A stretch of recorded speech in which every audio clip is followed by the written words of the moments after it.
Csendes magányban telnek a napjaid. Úgy megy el egy hét, hogy fel sem tűnik igazán az idő múlása. Csak dolgozol, nem jársz el bulizni, nem költesz magadra, csak gyűjtesz, hogy elérd az álmod és megvehest az első saját lakásod.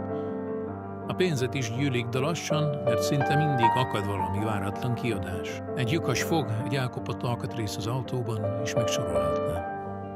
A hetekből hónapok lesznek, és azon kapod magad, hogy jövő héten már június, pedig csak most volt szilveszter. De már nagyon közel vagy az álmod megvalósításához, így hát fölmész a netre, hogy megtaláld az új, immár saját otthonod.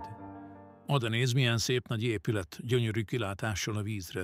Belül tiszta, felújított, ráadásul Amsterdamban, közel a munkahelyhez. Meg sem merem nézni, mennyibe kerülhet. Mi ez? Mi a fasz ez? Hát, ez egy kibaszott szoba, 10 négyzetméter. Hát én lakást szeretnék, nem kollégiumi szobát. Remélem legalább az ára olcsó. Azt a kurva 125 000 eurós szoba. Hát az több mint 50 millió forint. Hát oké, hogy Amsterdam, de mi az Isten kerül? 50 millió forintnyi euróba egy szobán. Akkor remélem aranyból van a WC-nek az zuhanyzó. Ja, hogy az nincs is, mert az alsó két sorban lévő utolsó 6 képen szereplő összes helység közös.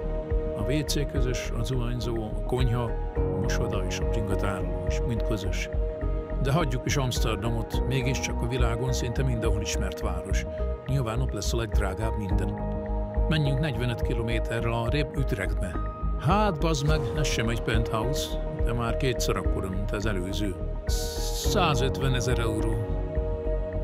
Ez sem kevés, de legalább van saját konyha, fürdő és WC.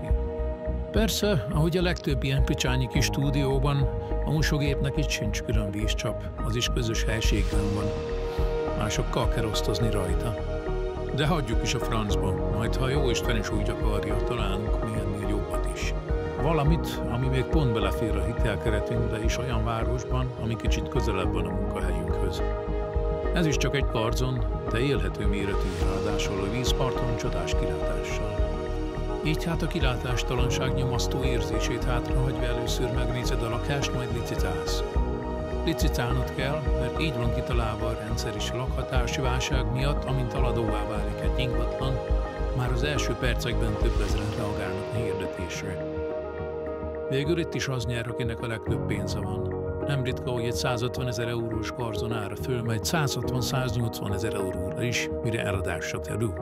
Hollandia lakossága idén átlépte a 18 millió főt. Egy fele akkora területű országban, mint Magyarország, majdnem kétszer annyi ember él. Hát mi ez, hanem egy kezelendő krízis helyzet? Én azt mondom, hogy ha engednék, hogy kis kempingparkokban lakjunk, olcsó pici házakban, amit most még nem engednek egy-két park kivételével, az megoldaná a lakhatási válságot.